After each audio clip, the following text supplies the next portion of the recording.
Let me share my screen. Okay, good evening, everyone, to you from my end, and good evening to you all. My name is Tom Smith, Unimoke, and I'm a PhD candidate here at the University of Sydney, studying chemical engineering. And I'll be presenting to you on this topic, crafting a winning academic SOP/CV. Okay, so the intention is to clearly distinguish between what an academic CV is and what actually makes an academic CV outstanding, and what are the key features that probably you could add to your CVs that could make you a better candidate for your PhD applications and some scholarship considerations. Okay, so we can, is someone talking? Okay, I see that as a distraction. Okay, so let's proceed. So to begin, I would begin by saying that there are key significant features that actually makes a CV good. And in fact, what exactly actually makes a CV a good CV? Is there really anything as a good CV and a bad CV? Do we really think a CV is good by appearance or design or length, or is it style, or what exactly actually makes a CV good, or what makes a CV outstanding?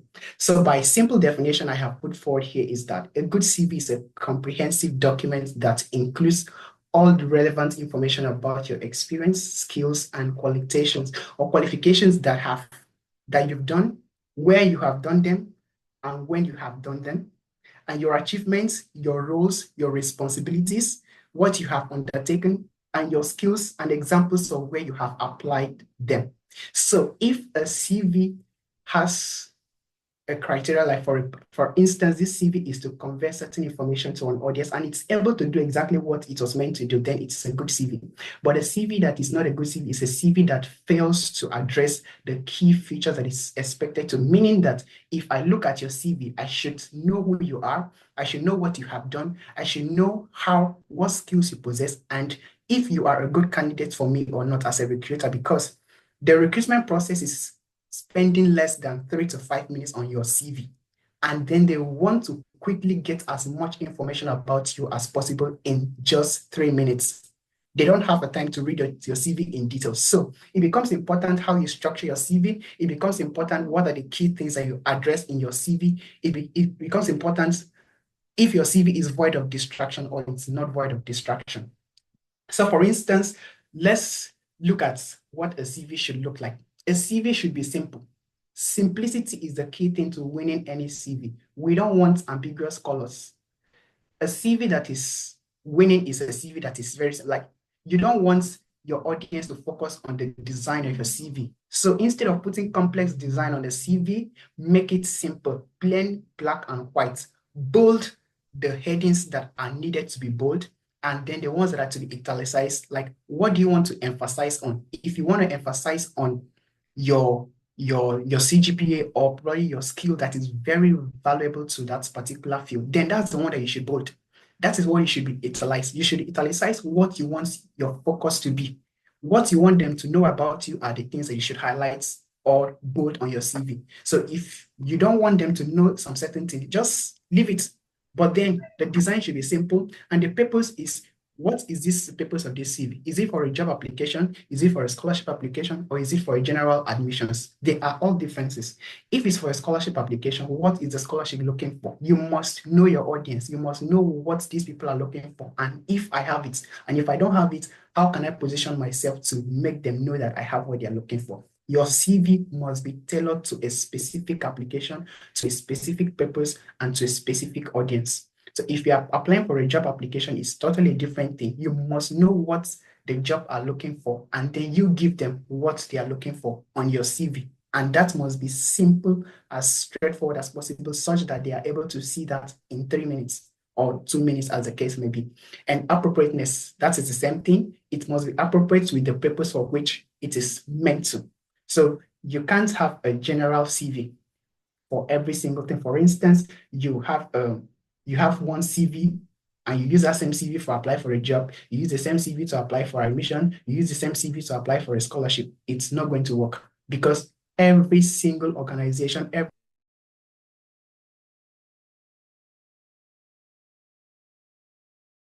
So all of them cannot be looking for the same thing. Therefore, you must give each person what they deserve and what they are looking for. That is how it will position you and make you different from other candidates that apply to that very position.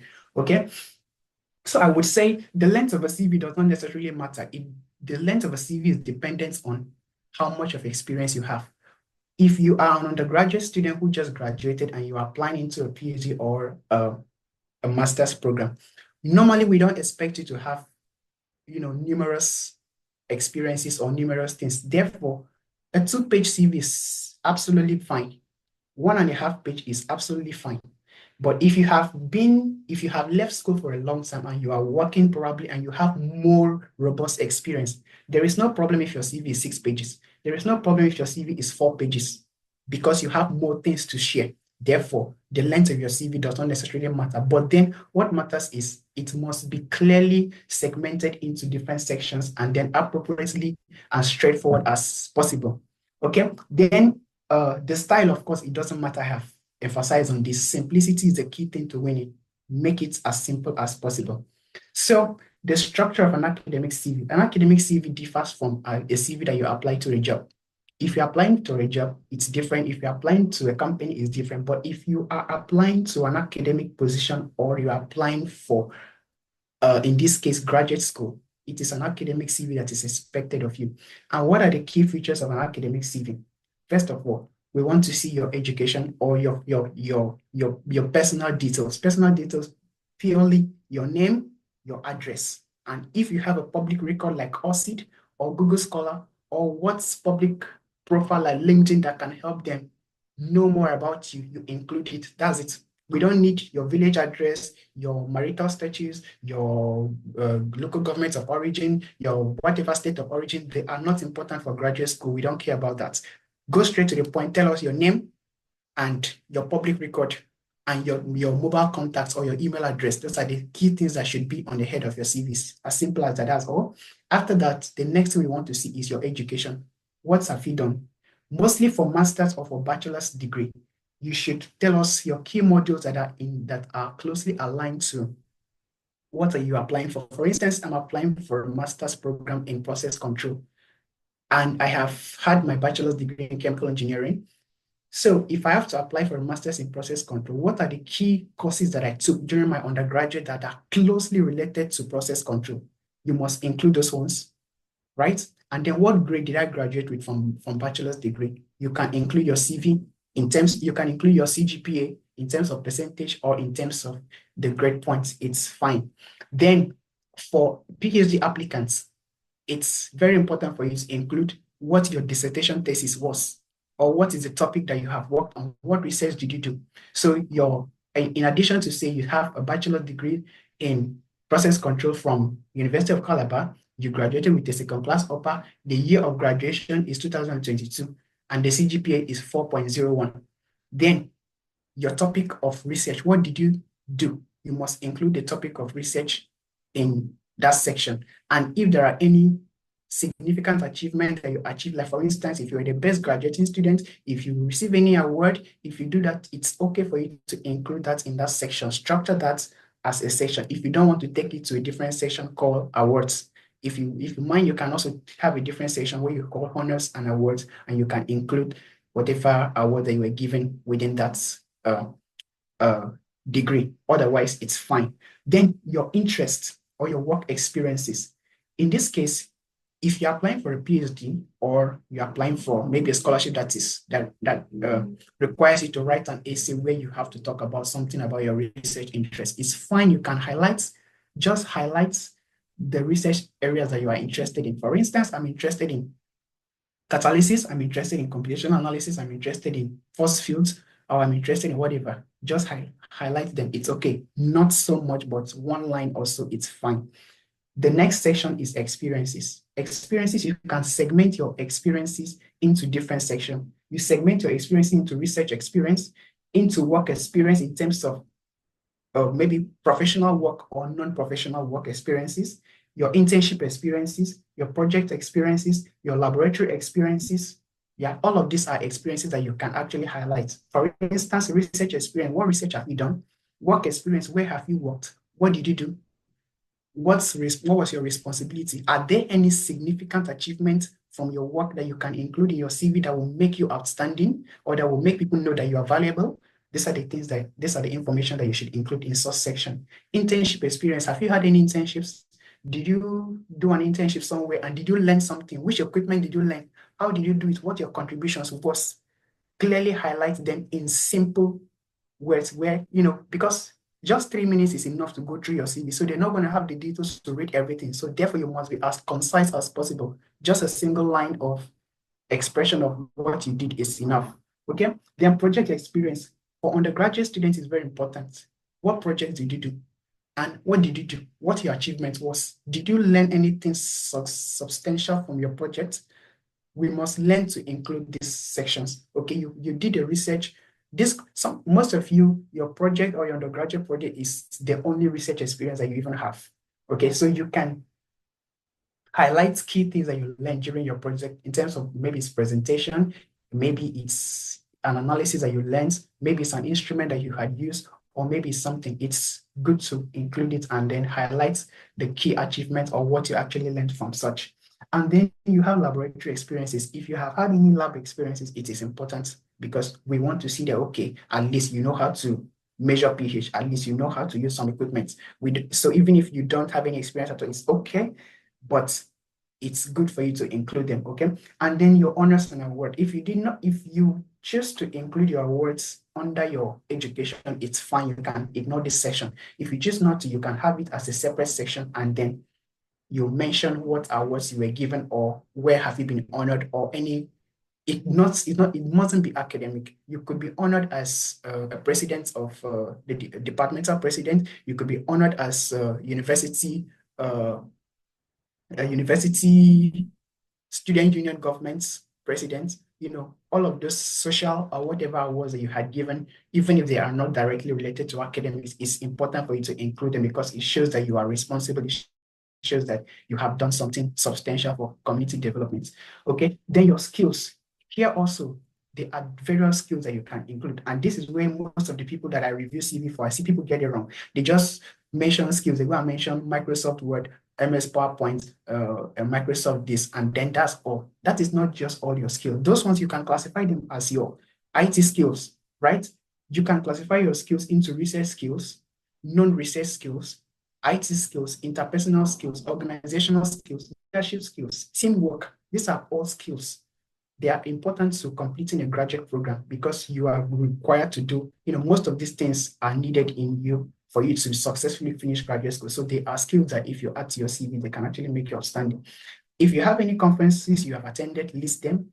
Presentations you have presented, it's good to include them. And not just include presentations, include the title of the presentation, where you presented it in terms of the conference, and the dates or the year where you had presented such. It's important. Then your research publications, if you have any publications, make sure you include them. If you don't have, it's fine. You could include your projects here as part of your publication or as part of your research. If it is already published, you put it as published. If it is unpublished, you can put it unpublished research. It's fine.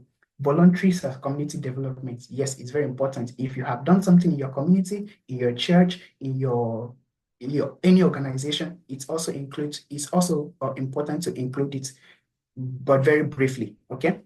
And then other certifications like maybe online courses, you have learned how to, you learned React and Python programming from online resources. You can include those ones here as your certifications that you have learned. You have learned one or two things from internet. You can also, if you have any certifications with them, you can also include them in this other session. Okay, so these are like the key sessions that should be in an academic CV. So examples of skills that I was talking about, which people actually ignore, you can include these skills. You have adaptability as a skill. It's a skill because during graduate school, you definitely need to learn to be adaptable. You are leaving your country to a different country. You must become adaptable. You must immediately integrate into the culture or wherever you're moving into, knowing fully well that you're going to be far from your family. So adaptability is a skill that is very important to anybody wanting to migrate from wherever you are to another country, okay? And then in this case, you can expand like, what is the breadth of interest and ability to move rapidly between topics? Like you should be willing to switch ideas. For instance, you are interested in studying process control and you are given admission and your supervisor wants you to do catalysis instead. You must be able to immediately accept that, okay, even though I wanted to study process control, but my supervisor is wanting me to do catalysis instead. You should also be open-minded to immediately receive the area of catalysis and start working on it, right? So that is a skill you can actually include in your CV. Ambition. You must be ambitious, right? Because this is going to be your standard. If you are not ambitious, you might not complete your research successfully because your supervisor will not need to remind you every day for you to work on your project. So you must be self-motivated and ambitions for you to pursue whatever you have come to pursue abroad, okay? So the aim is to improve and the aim is to decipher this a difficult goal. So you must you must be an ambitious person that you have standard, you are able to set difficult goals and achieve them, okay? And then analysis / research / attention to details. These are all important skills that we want in graduate school. You must pay attention to details. You must be able to simplify complex problems into simple parts, right? And then independence / confidence. It is also a skill. You need confidence, you need independence. You are coming as an independent researcher. Anything you don't know, you must be willing to learn it on your own and not necessarily waiting for someone to teach you. You must take initiative to take actions. And if you have any intuition to do anything, you must also have the zeal and the zest to make sure that what you want to do is doable and you do it. Communication is a skill. Oral, written communication, they are all skills. Clarity of expressions, how you convey your ideas, the structure of your ideas, logical arguments, presentation of facts, and effective listening. Listening is also a skill. Most people don't listen. You just talk. No. If you don't learn listening, it's going to be a problem because you're even coming into a different country that speaks differently from you. So if you don't have good listening skills, understanding what the people are saying will become a problem because you don't hear them. Why? Because you don't know how to listen. So listening is also a skill that you must learn and also include in your academic CV to make your sounding. Written communication, you must include in your CV experiences in producing grammatically correct, spelled, logical structure, lively and persuasive laid out text. You can include in your CV, not just say, I have communication skills, but say, I have communication skills. And you can give examples of where you have applied good communication skills. You can say, maybe my project was written in so and so, and it was outstanding, such that so and so person appreciated. You don't need to write it as a story, but simplify it as a simple sentence, like show what experience that this skill you have demonstrated. You have demonstrated good communication and good listening skill in so and so position, okay? And planning and organization, they are all skills.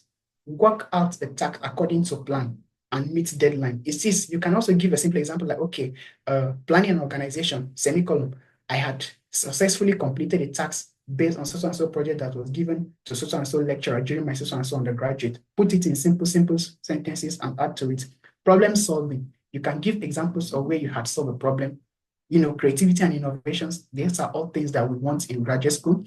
Identifying a need, being resourceful, being able to see different perspectives and devising several methods of analyzing a problem. And then teamwork. It's very important for you to be able to work with others. You cannot be an island. You must be able to work with others. So let's quickly look at examples of what a CV is on academic CV is. Like I said, the CV is the one that actually conveys what information it's supposed to convey, right? So if I see your CV, it should immediately tell me the full story of you without me actually knowing you. In 3 minutes, I should be able to get the key information that I want to get. So here you see personal details, name, contact details, nationality, or work authorization for, in this case, if you are applying for a work. That's all. Education, what are the dates, what are the results, and what are the notable achievements that you had achieved from that particular course, either your bachelor's or your master's. Don't worry about your high school or your primary school. It's not important for graduate admissions mostly. Most people don't normally consider that. So I wouldn't say you should include your primary school. It's not important. Focus on except if you are applying for a bachelor's degree. If you're applying for a bachelor's degree, fine, then you can include your WAEC. Otherwise, WAEC is not important.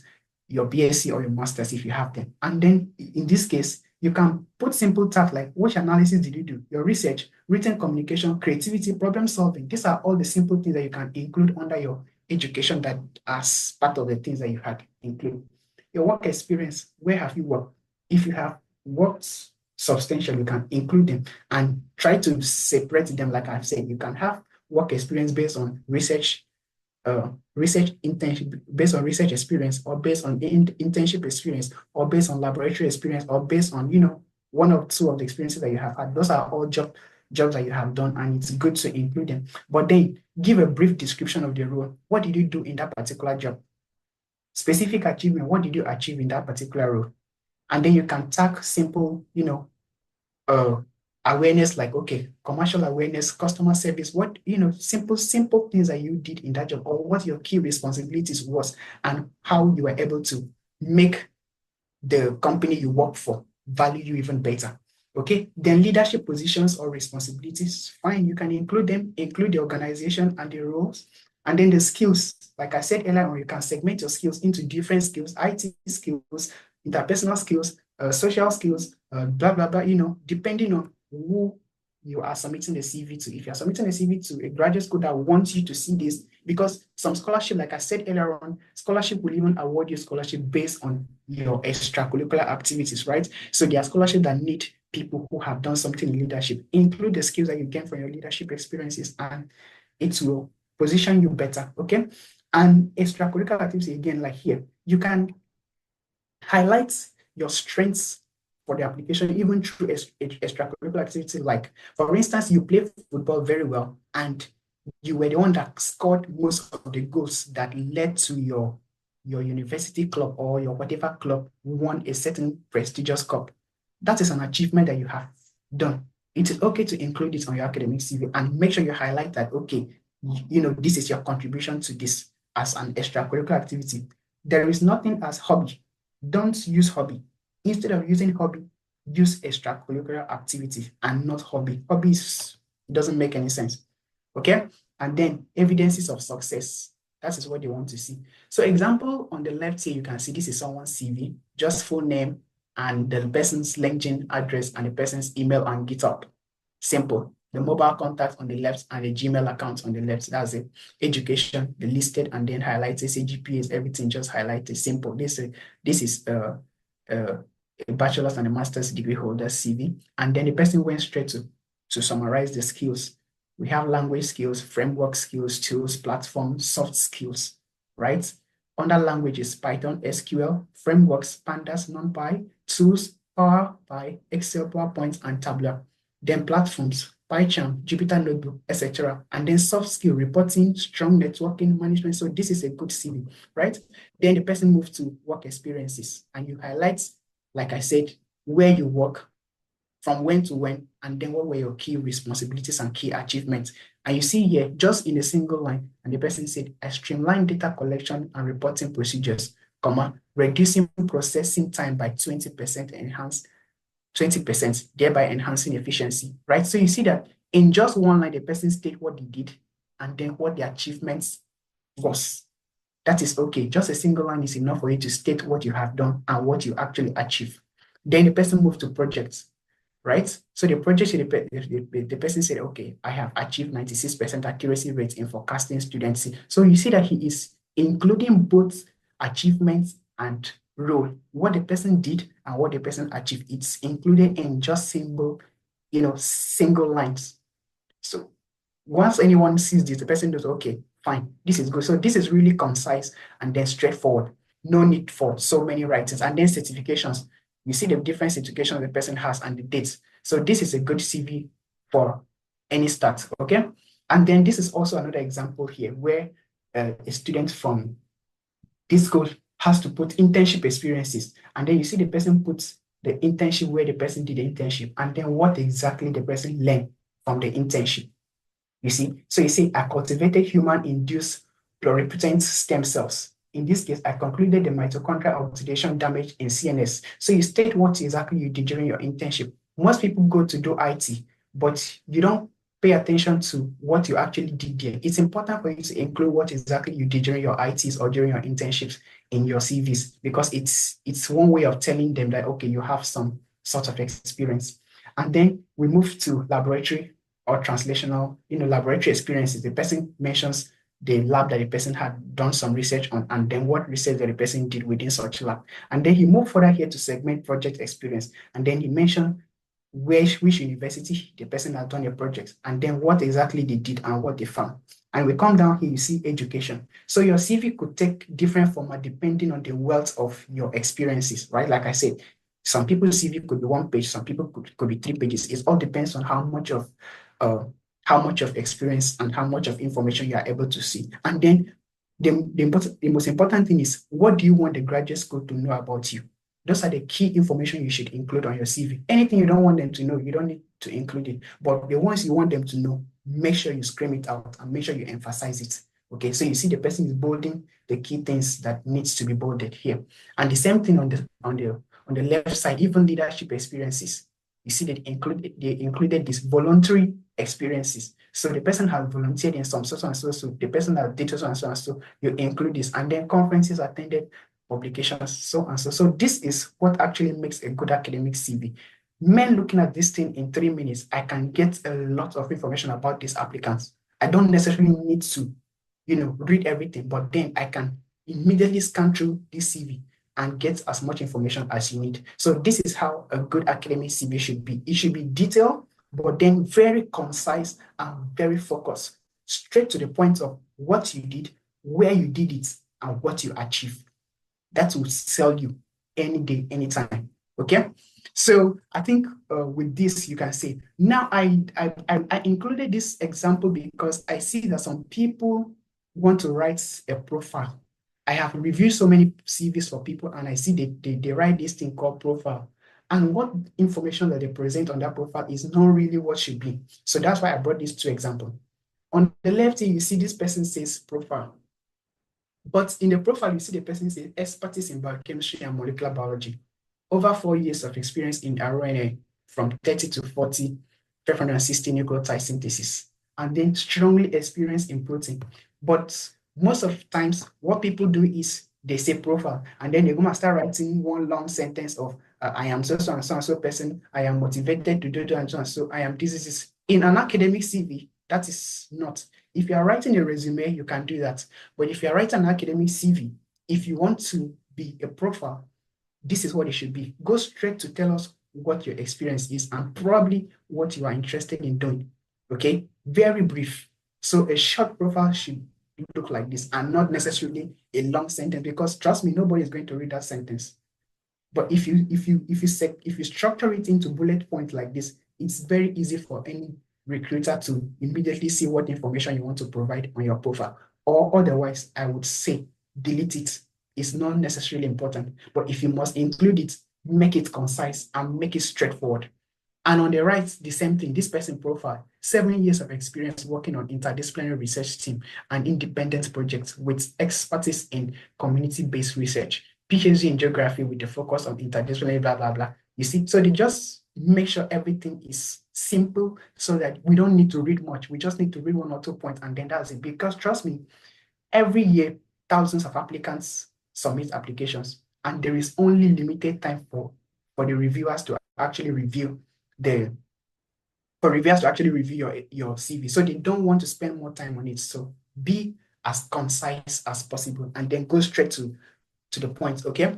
And some of the information that you cannot necessarily highlight here, take them to your statement of purpose and then emphasize them more on your statements of purpose.